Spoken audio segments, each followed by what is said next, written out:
So I'm mic'd up. You can hear me now. That's great. Well, it's wonderful to be back with you again. How many of you have been here when I've spoken before? That's great. Well, it's wonderful to come back. I know there was another time, sometime this winter, I was supposed to be here, and I ended up getting that bug that was going around and was so sick I couldn't talk. I had laryngitis, etc. So it's great to be here, and I understand the theme this month is service as spiritual practice. And so I sat with this and sat with it and sat with it, waiting for the right thing to come. And then when it came, I thought, oh, come on, really? So, sometimes there's things you just aren't sure you want to talk about.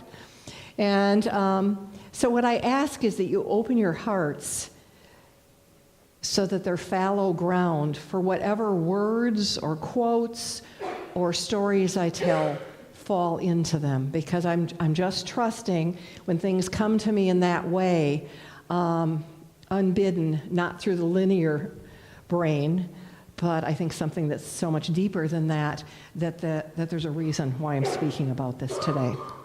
So, as many of you know, I worked at Children's Hospital for many years doing in-home family therapy with families who were taking both children and babies home to die. And that work broke me open. It broke me down and broke me open. So we're going to be talking a little bit more about that in a few minutes. But before we do, I want to read this quote from Anne Belford Ullanoff. She says, "Forgetting our pivotal experiences of the numinous that mark our lives, or worse, perjuring them by acting as if they make no difference, exposes us to the risk of insanity. Encounters with the holy are like flames. They must be shared to keep the light alive, or they will burn us up or burn us out. The spiritual life is one of increased alertness, of keen watchfulness of what goes on between this mysterious thee and me. Sharing with the community the secret numinous helps us to digest whatever the experience represents, gives us the meaning of the fire that inflames life itself. Our stories of encounters with the transcendent revivify the community's connection with that transcendence." So if I were to have a goal for today, it was that this talk, this half hour we have together, or a little more than a half hour, I guess 45 minutes, would revivify your connection with transcendence. So I'm going to start with a dream. You probably remember from when I've been here before that my natural way of teaching is often through story. So we're going to talk about a dream that I had about 25 years ago, and it was back when I was working full-time at Children's, and during that period when I was being broken down to be broken open to something more. And I had been present for 14 deaths within 6 weeks. And each of them, as death goes, were a good death. Now, certainly they weren't good deaths for the parents. And there was one that was an adult death, someone that I had known in my own childhood. But they were good deaths, and I felt good about the way in which I was able to hold space with people as I knew it then, as well as the way I was able to be of assistance to people. The 14th death happened on Christmas Day, and I got a call just as I was about to go to bed. And it was the hospital, intensive care unit. And a twin, whose twin I had been present with their family, who had died 6 months before, the second twin had now died. And something happened to me on that drive to the hospital. Not only was I going through a lot of personal transformation at the time, and the holiday season at that point always caused me to feel orphaned, that hadn't been transformed as yet in my life. So it was a difficult situation anyway. And I was kind of exhausted just from my own running around in circles, as we tend to do when we're going through deep transformation in your mind, your heart, emotionally, often energetically. And I got in the car to drive back to the hospital, and if I'm perfectly honest, I felt a little resentful. And I felt like I really didn't have much to give. And as I'm driving there, I started screaming bloody murder. I mean, someone, if they'd driven next to my car, they would have thought, this lady's a lunatic. And I was screaming, what, on Christmas Day? Don't you have any mercy? And I was screaming to whatever I thought God or Spirit was at that particular point in my life. And I realized when I walked through the doors of the hospital that I had absolutely nothing to give, that I was impotent.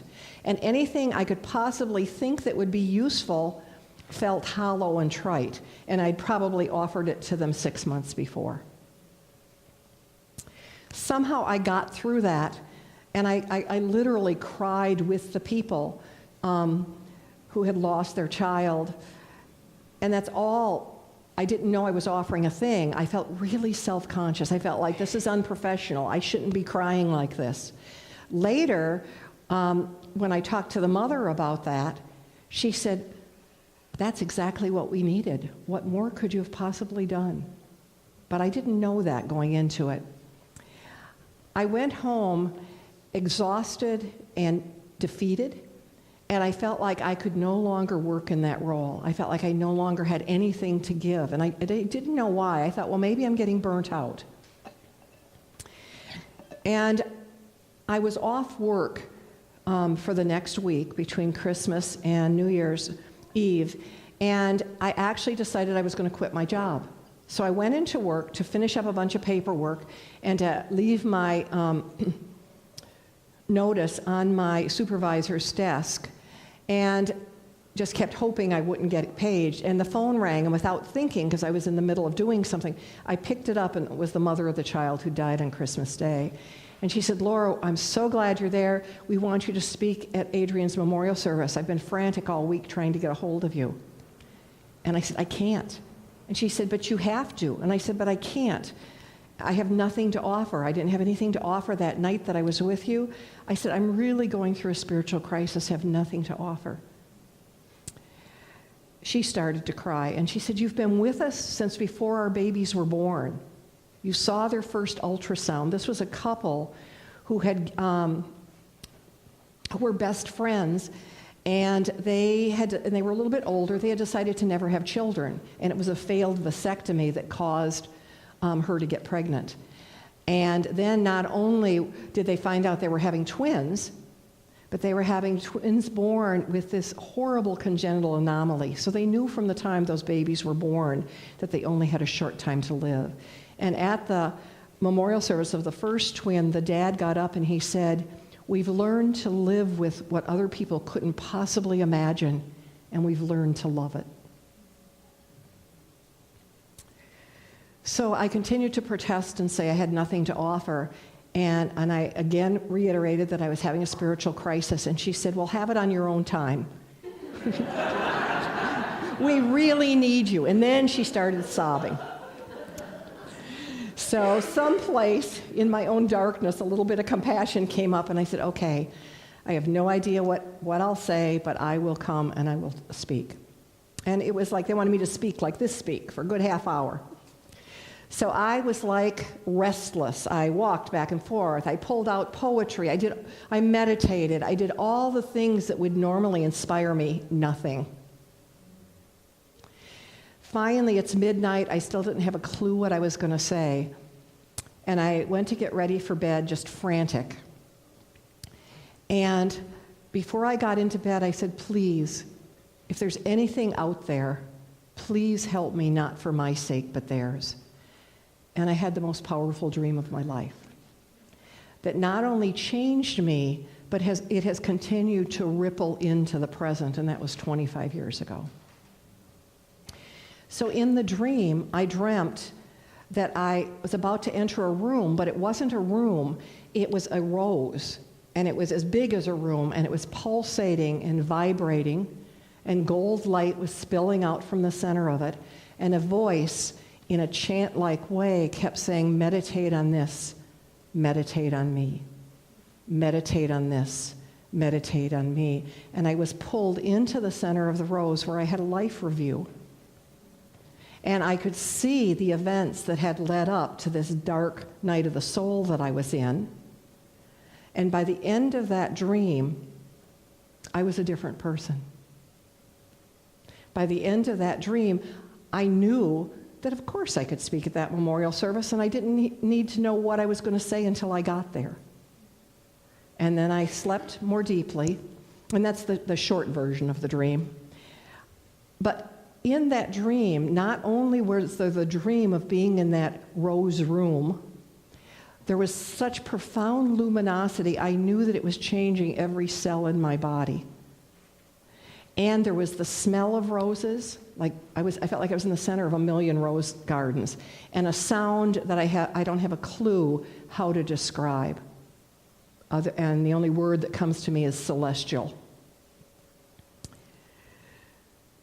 And then I woke up, I looked at the clock, and it was 3:10 a.m., and I got up just invigorated with lots of energy.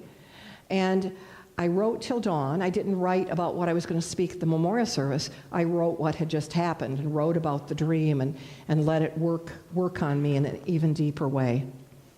And then took a shower, and I felt like as I was taking a shower, getting ready to go to that memorial service, I felt like I was going to a holy event. It felt like my shower was a ritual. The way I got dressed was a ritual.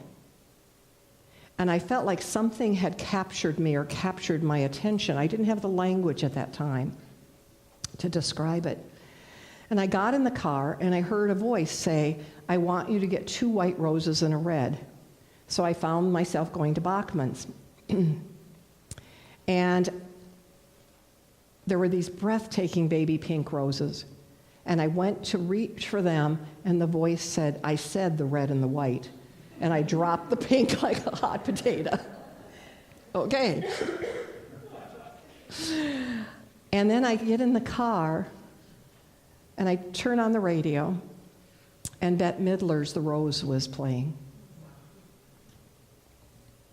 I couldn't tell you exactly what I said that day. It was a Catholic church, but the priest came up to me afterwards and told me that my words had landed in his heart like an epiphany, and that he was going to be going away on retreat, and he would be taking what I had talked about into retreat with him, and that he'd been going through a very difficult time and had been considering leaving the church.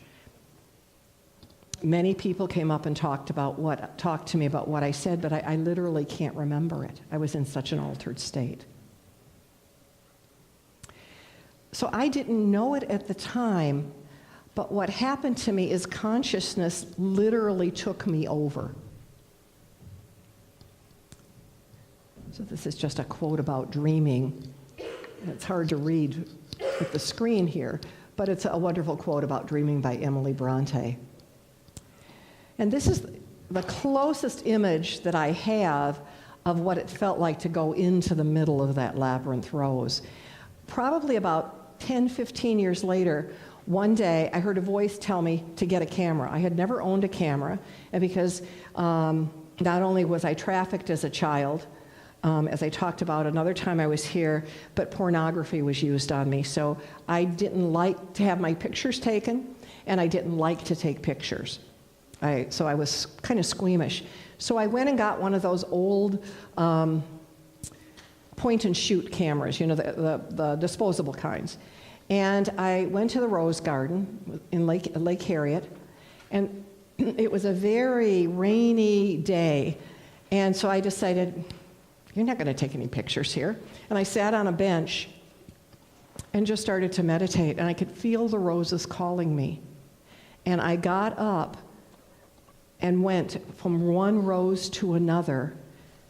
This was one of the pictures of roses I took that day. When I took the pictures to, what's the place right on near 50th and, not 50th in France, it's right near here, whatever that road is. Lynn something, the photography shop? Yeah. The woman said, what kind of camera did you take these with? I said, one of those little disposable things. And she says, that camera shouldn't have been able to do that. I said, it's the only one I have. And she said, what kind of backlighting did you do? And I didn't know what she was talking about. I'm not a photographer. And she says, never mind, you don't know what I'm talking about. I said, I don't. And she said, do you have some kind of mystical thing going on with these roses? And I said, yeah, I think so. So I'm not a photographer, except when it comes to roses, but I've discovered something really interesting. If I'm in a meditative place and I'm open to their communicating with me, then they open like this, and I get these kinds of photographs and all the others that you've seen. If I get greedy and just want to take pictures for the sake of pictures, this doesn't happen. And I have roses that look just kind of flat and ordinary and not very interesting.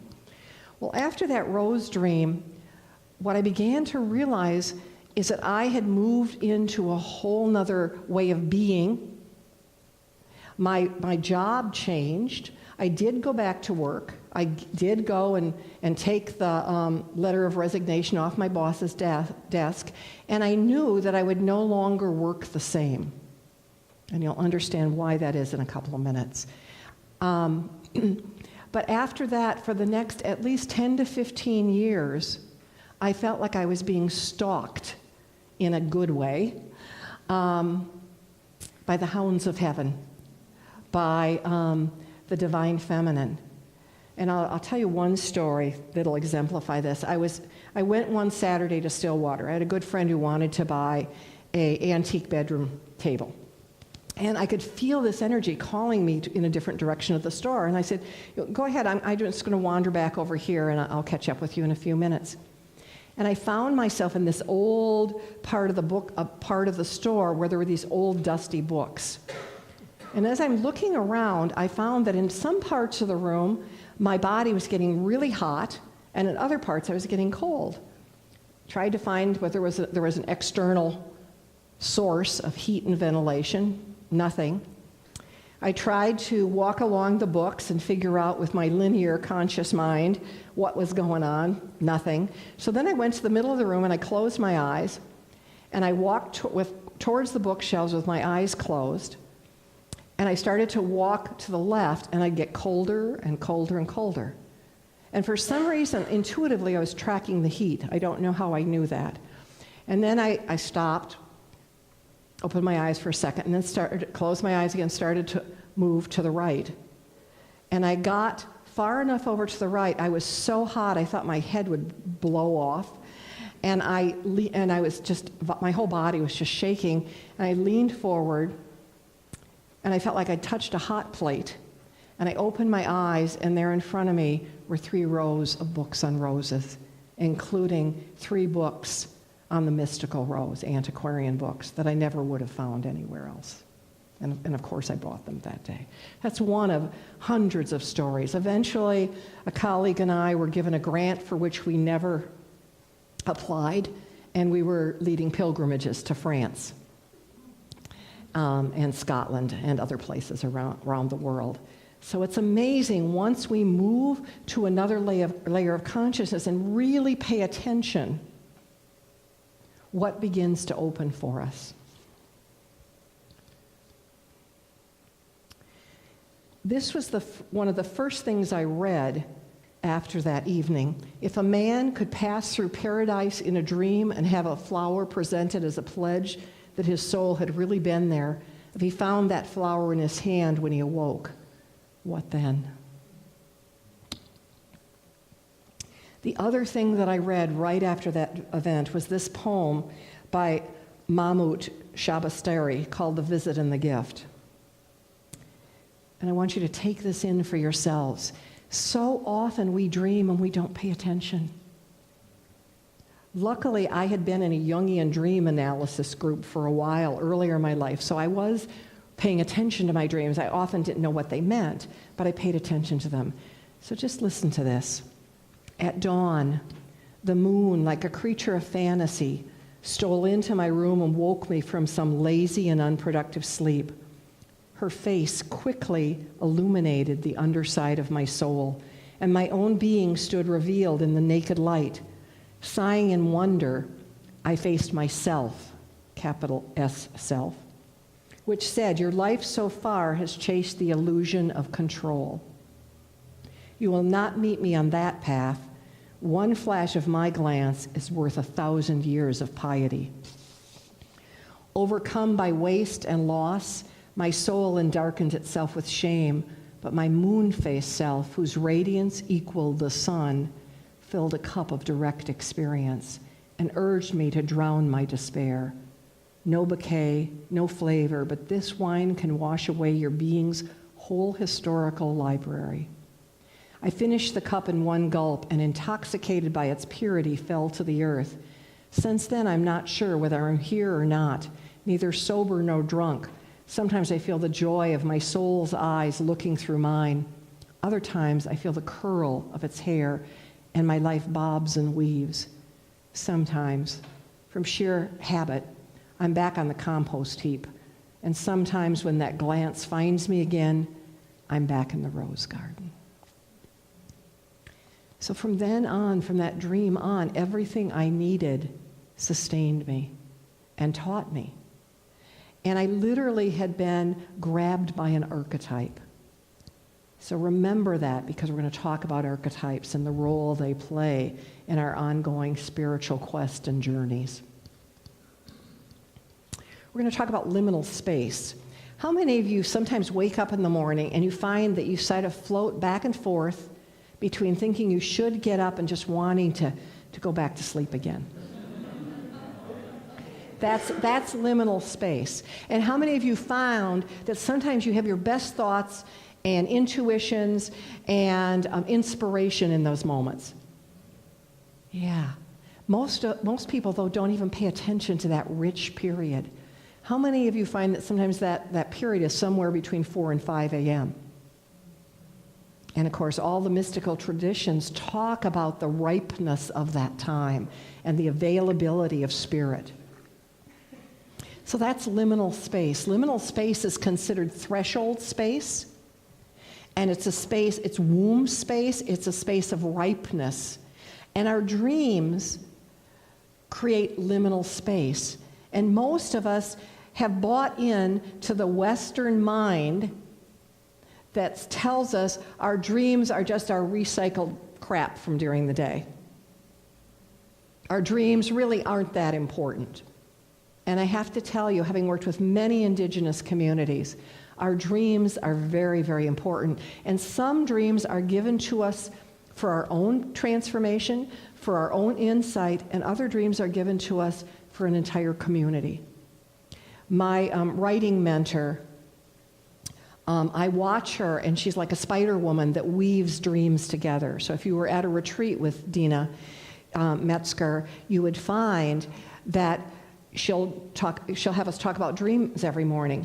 And you'll think, well, those are interesting, all these different dreams. She starts finding the connections, and then we see the bigger dream in the room. So I really ask you to begin to pay attention to your dreams. Also, Spirit, I've learned, talks to us through patterns in our life. So go back and create a timeline for yourself of all the ways in which Spirit has shown up, whether it's through synchronicity, through something a person says to you at exactly the right time, through a dream, through a book jumping off a bookshelf at you, whatever it is. And begin to pay attention, because then you'll be tapped in to how Spirit talks to you, and you're going to find that it happens more and more and more. Liminal space is also that place that creates the window to our soul, and that's where our inner learning comes from. So liminal space is really important. It's the space of meditation. But it's also that space that every one of us, or most of us in this room, have access to when we're just waking up in the morning. But we've been so dictated and driven by time, we turn on our alarm clock and then just jump out of bed and don't lay there and linger and bask in the energy of that liminal state that we're in when we first wake up.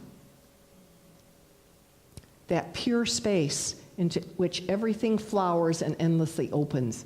That pure element which one breathes without desire and endlessly knows. A child may wander there for hours through the limitless, timeless stillness.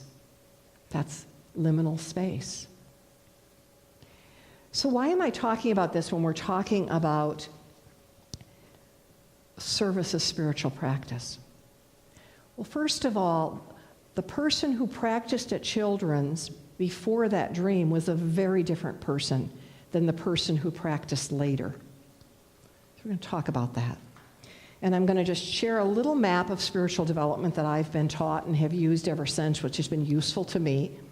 And this is something we could spend 5 days talking about. It's very holographic, and every time you go through it, more comes out and you get a deeper apprehension of it. So I just want you to know that, but I'm just showing you the simplified version. So here is the first stage of our life, and it's about building a solid ego. And I was a late bloomer. You know, I had so much trauma as a child, I didn't have a solid ego. So once I got one that was pretty solid, and my life was solid and consistent and sane, I wanted to keep it. But I guess there was another arrangement that was getting ready to happen. And so that was that breaking down to be broken open stage. But in this stage, we think of the body as this sort of solid mass we walk around in, and we don't even pay much attention to it. Most people know what's under, have a better idea of what's under the hoods of their cars and pay better attention to the indicator lights on their cars that tell them to get an oil change or go get gas or whatever, than we do these amazing vehicles we walk around in. So a lot of people, and myself included, it takes a while to be fully incarnated, for our souls to fully incarnate. And that just seems to be part of the plan. Emotions at this level tend to be black or white. And that comes from our conditioning. How many of you grew up and were told things like, if you don't stop that crying, I'm going to give you something to cry about? Right?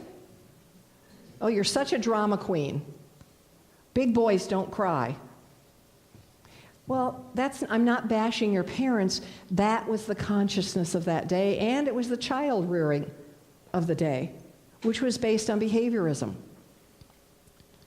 The mind at this particular level thinks in duality, black and white. And of course, when we go to preschool, we're taught about shapes and color and up and down and black and white. And so we learn to divide the world. And that's important because what that's doing is it's growing an important part of our brain. But that's not all to the story.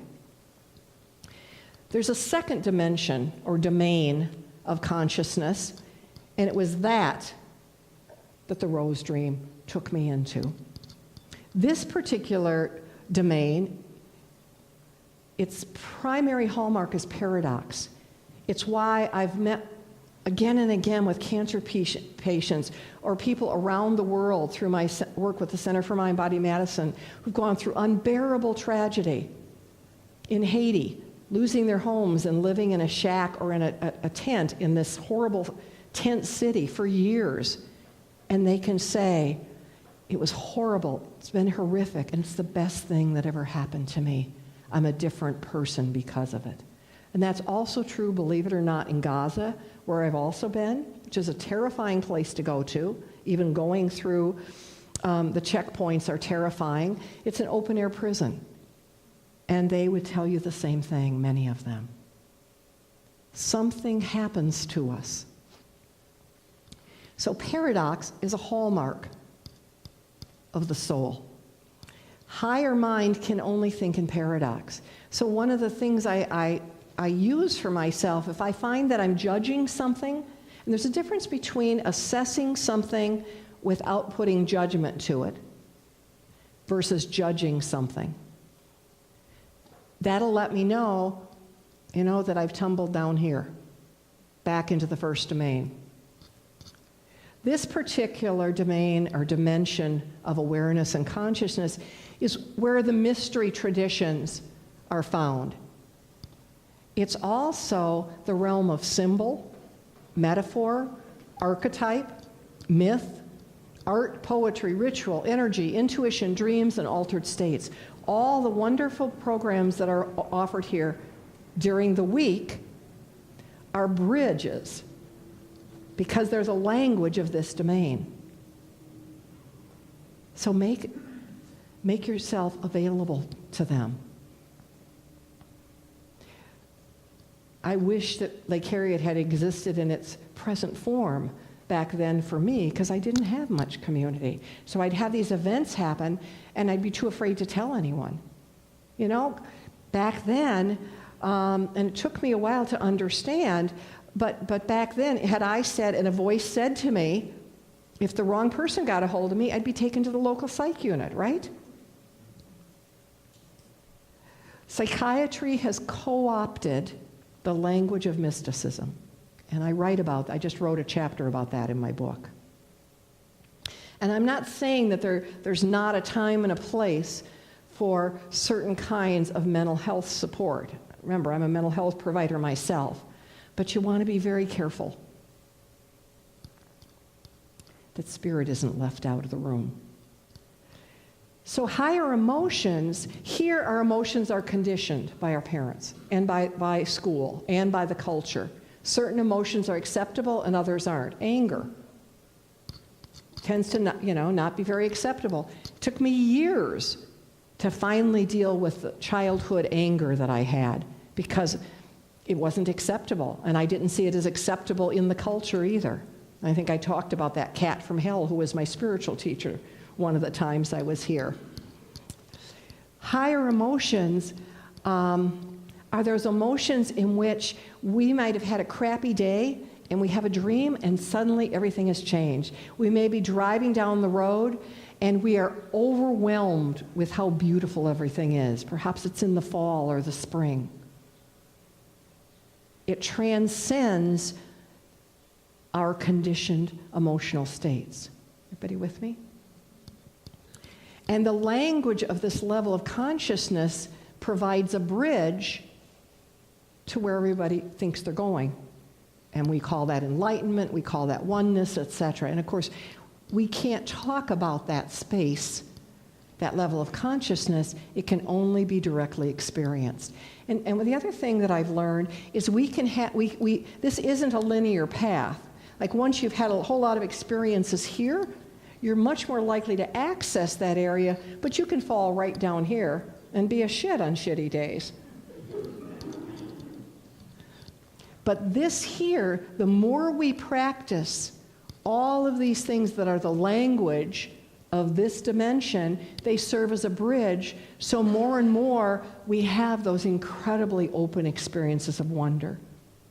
And we get closer to this, so that then when we die, hopefully we can say, like the woman who I was with the morning she died, and I said, Jane, how are you doing? And she said, I float out and tell everybody it's so glorious. There's not a thing to be afraid of. But then I float back in and I say, oh shit, here I am again. She was ready to go. She had no fear because she had practiced a lot of this. And she'd really dealt in our sessions with her fear and practiced letting go. So like most people in our culture, I was taught to put on masks. And I felt like the dream somehow unmasked me and took me into radical authenticity. Now that doesn't mean I went around talking about everything that happened to me, but I was much more authentic. So if I was with a family and I felt anguish with them, I let them know that. If I was with a family and had nothing to offer, I'd say, I'm so sorry, I have nothing to offer you. And I didn't feel impotent by it. So often we do service from this level. And we don't even realize that we're doing service by trying to fix people and by trying to change people so we can be more comfortable. And we do service from the shadow that needs to feel good about being a helper. Now, I'm not saying that that might not be occasionally helpful, but I'll tell you, when service is provided from here, which is the feminine dimension, this is the doing, this is the feminine, and the feminine is about what? The feminine is about womb space. It's about receiving. It's about being open and leaning in and listening internally to what you're hearing as well as externally.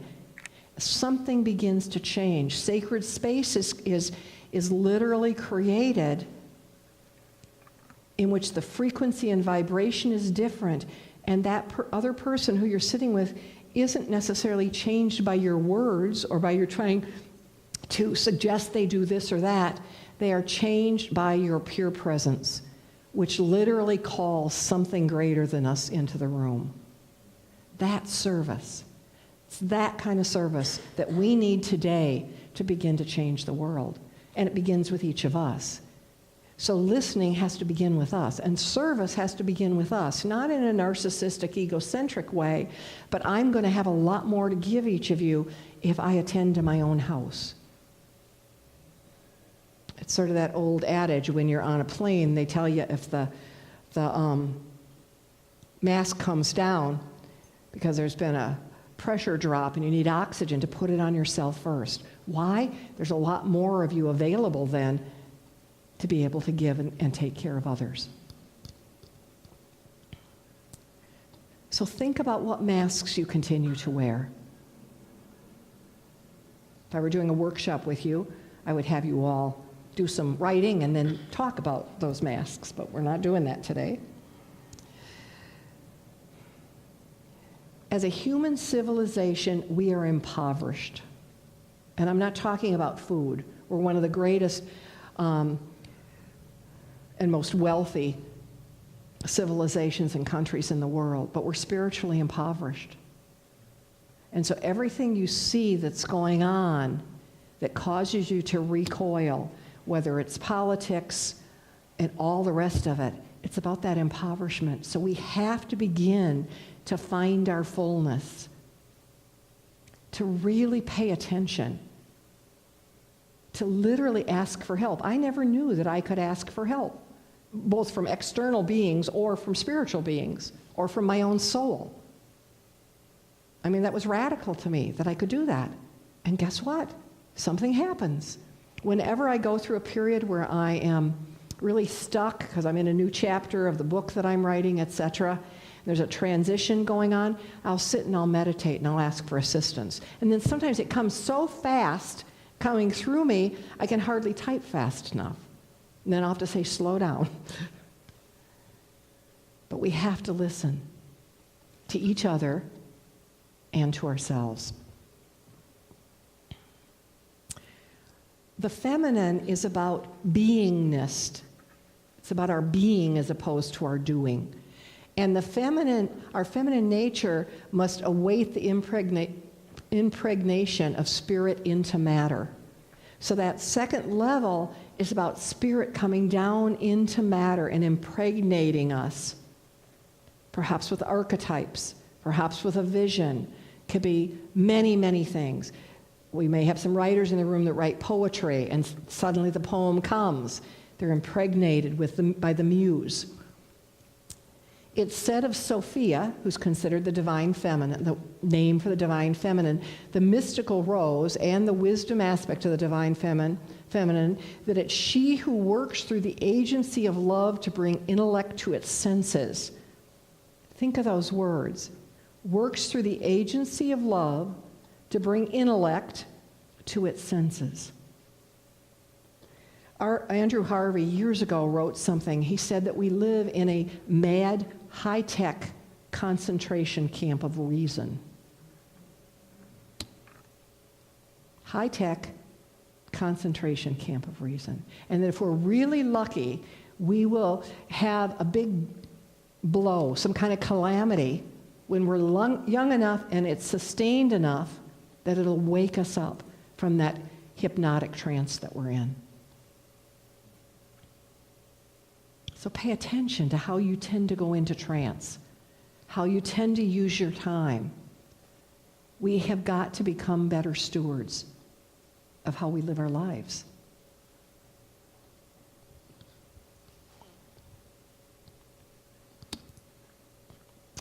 What happens, and I'm not going to go through this again, but what happens, you notice here, we now have something that's happened. So back here, oops, we have a widening, an opening. Can everybody see this subtle line on the side here? So what's happening is literally, we incarnate from up here, come down into physical reality as little infants, and this part of our self is getting born, is growing. Then if we're very, very fortunate, we work very, very hard and ask enough, this part begins to get built. And this journey is often referred to as involution, and here this journey is evolution, going back to where we came. So here, you'll know that something is also coming down that forms the Star of David. And so everything is included and nothing is left out. Do we stop having a physical body once we are more likely to hang out in this dimension? Absolutely not. We need these physical bodies. But guess what? We take better care of it. We pay better attention to it. We honor it as a sacred temple, as opposed to abusing it with a lot of junk food and things that I used to do.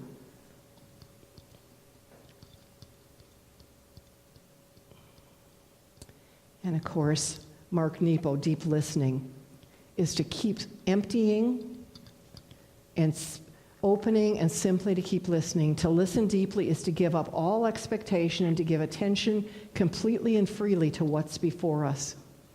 In mindful listening, we soften and lean in and are willing to be changed by what we hear. We're willing to keep emptying conclusions, judgments, preconceived conceptions. And he's talking not just about when we listen to another person, but when we listen to ourselves.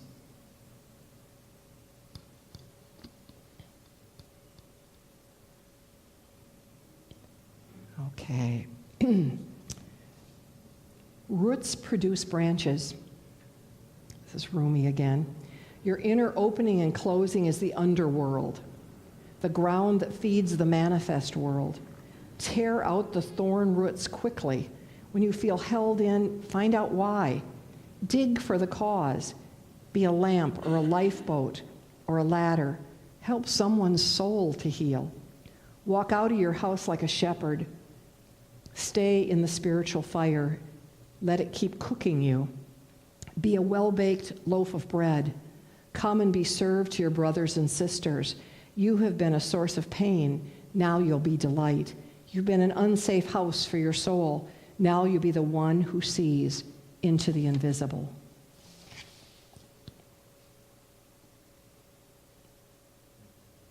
Okay.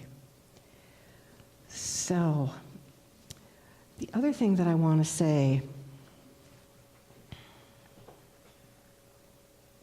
is what we now know from the research related to neuroscience is what we used to call compassion fatigue was misnamed.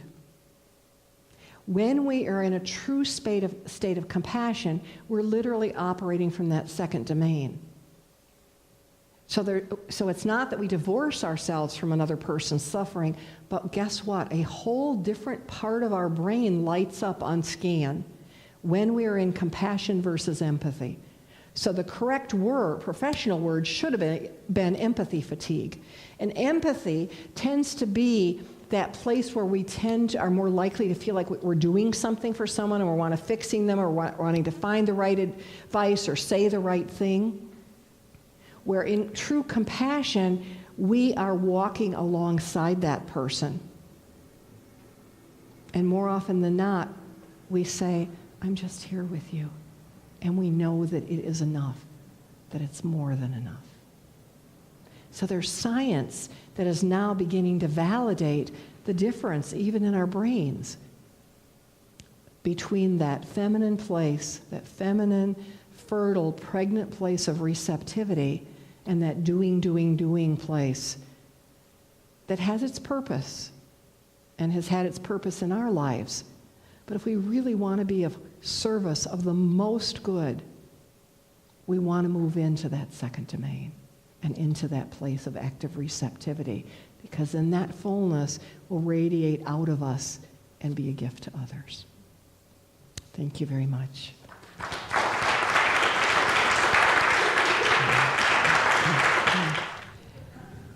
So I apologize for not introducing Charlie earlier. But I had another service dog for 16 years named Maggie who passed away in November. And Charlie came pretty synchronistically.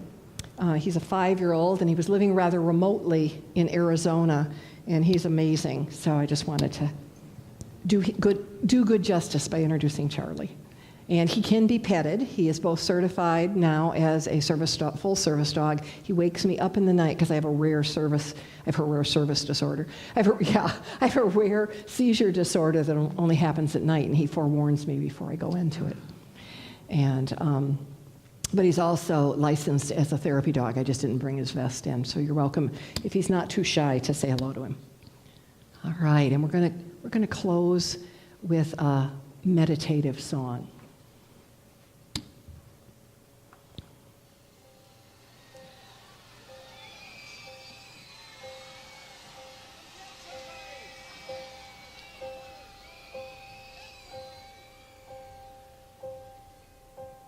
Some say love, it is a river that drowns the tender reed. Take some nice deep breaths and some say bring the sound and the music in, perhaps the memory of roses. That leaves your soul to bleed.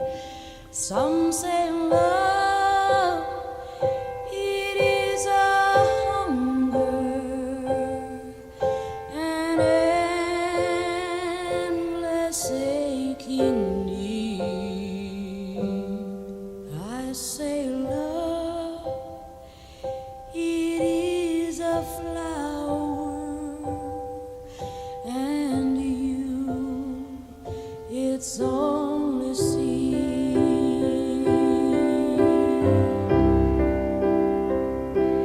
It's the heart afraid of breaking that never learns to dance. It's the dream afraid of waking that never takes the chance.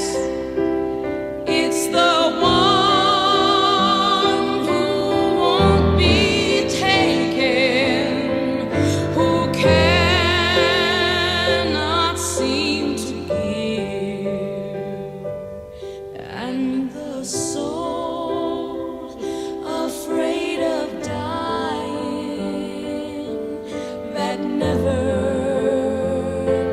learns to live.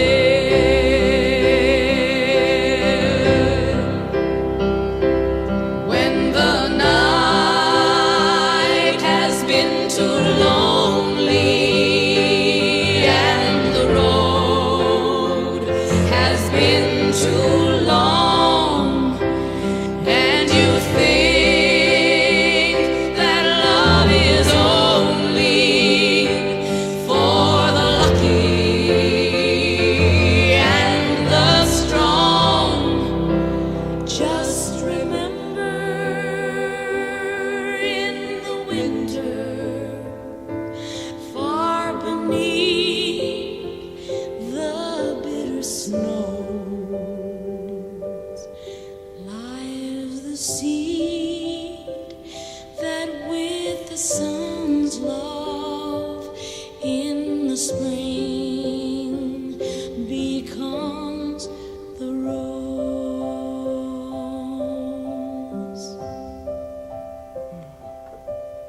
So great mystery as we go out into the world today. Help us each to remember that we're seeds and that we're all, each and every one of us, in ongoing and continuing blossom. Help us to remember that the challenges are the only species capable of stopping our own growth. Help us to loosen ourselves from that which binds us and the constrictions that hold us back. And help us each to be available to to the great mystery and to the light and the love that wants to pour through us into all things. Help us to be good stewards and of the utmost service by conversing with nature and deep beings and other beings, and to listen deeply and to have deep conversations that are real and authentic. Thank you for your presence today. Aho.